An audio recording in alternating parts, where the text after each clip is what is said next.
RVBN, the Rich Video Blog Network, home to weekly NFL predictions, great personality profiles, great professional wrestling video blogs, great sports video blogs, great MBTA video blogs, and tons more.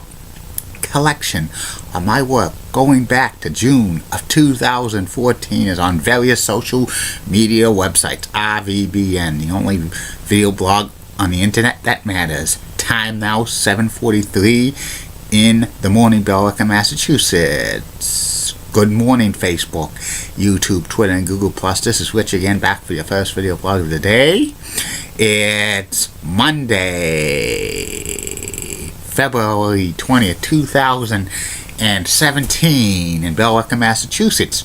It's President's Day in the United States, so all federal offices and state offices and stock market and public buildings are closed. No mail today. Some news to report on the RVBN Newswire. Boston Bruins beat the San Jose Sharks by the score of 2-0 in overtime. The Bruins are now 4-0 under new head coach Bruce Casey, and he should get the interim tag removed from him if they start winning lots of more games, and if they continue to win lots more games, they could be in first place in the Atlantic Division. That would be good. Also, the NBA All-Star Game was last night. The West beat the East 192-182. They don't play defense in this game. Anthony Davis of the New Orleans Pelicans scored 52 points, an NBA All-Star record, and he won NBA All-Star Game MVP.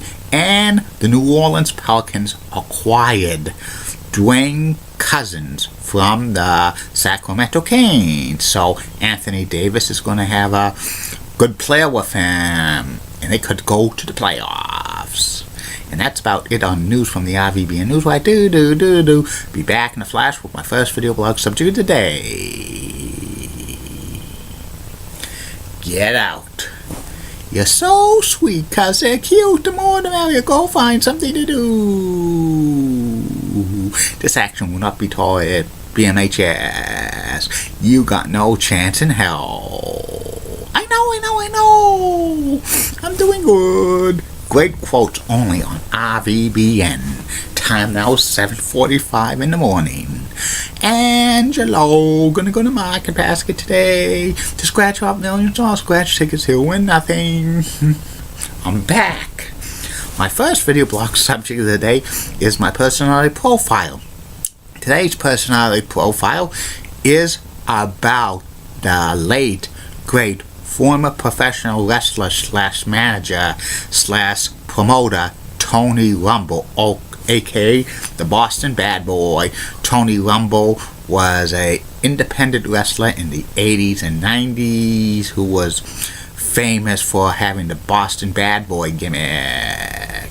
Tony was born in Boston, Massachusetts. His real name was Anthony Magliuno, and he grew up watching professional wrestling. He started late in life to become a professional wrestler when he was in his late 20s.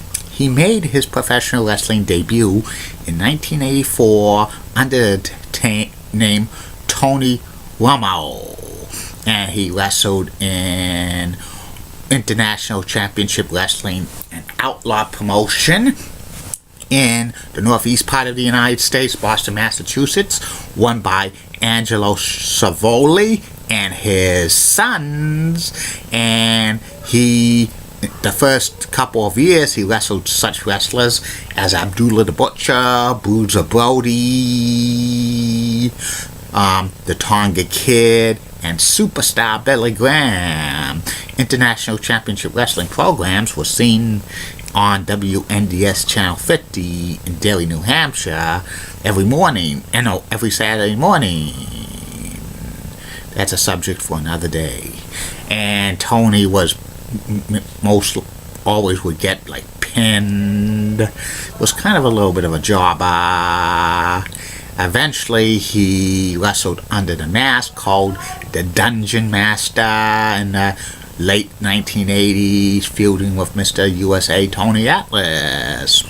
Around 1988 or so, Tony worked backstage for International Championship Wrestling as a promoter, also an agent / producer, and he also became a manager.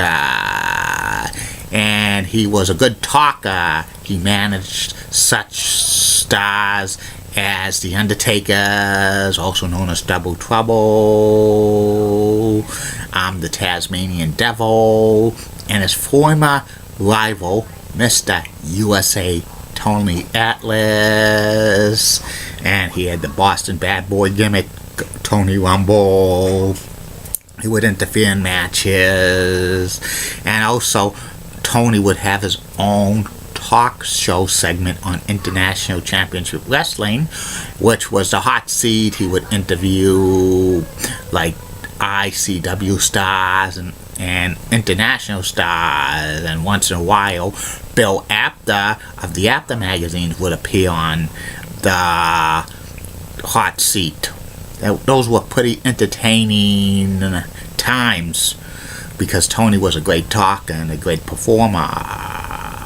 In 1990, Tony was part of the CWA Century Wrestling Alliance, which was based out of the Boston area, but he continued to work for ICW, which evolved into International World Class Championship Wrestling, being still a focal point for that as like a manager and a producer. He did both the CWA and the WCCW until the IWCCW folded in the mid-1990s. Then he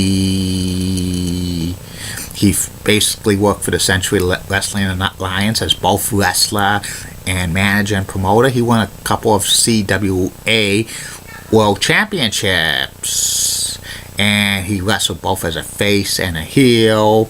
He was billed from the Combat Zone in Boston, but he actually lived in a suburb of Boston called Natick, Massachusetts. And eventually the CWA evolved into the NWA New England, and Tony was a promoter and partial owner of NWA New England. He promoted a lot of shows in the Boston area, and he actually made a couple of appearances at WCW doing TV jobs.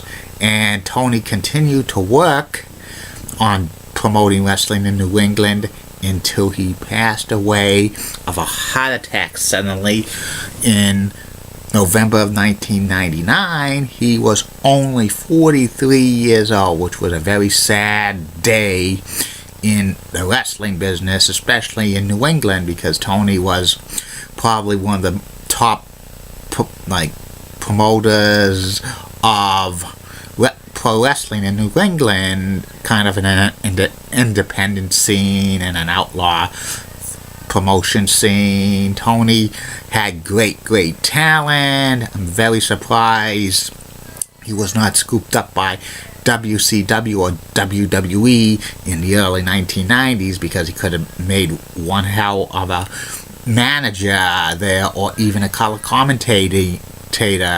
But maybe with his Boston bad boy gimmick, it sounded like kind of too regional for the national promotions to have. But he probably would have worked maybe better if he had a run with the WWE, because that's a Northeast based promotion.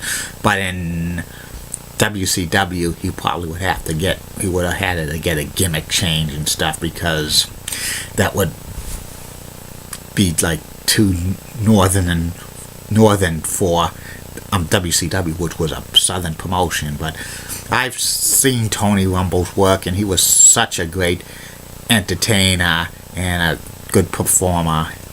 Too bad that he passed away at a young age. That's about it on him. I'll be back later for the second video blog of the day. I only do two for holidays.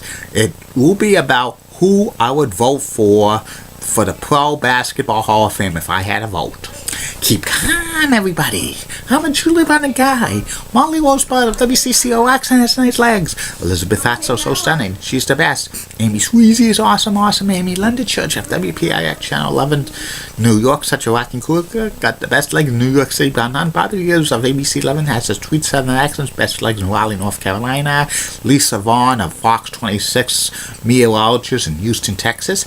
It has nice legs, best legs in Houston. Ren Clay of WHEA Channel 7 in Boston rocks, and she's got the best legs in Boston. And in the words of Dee Patel last week, no bus. See you later.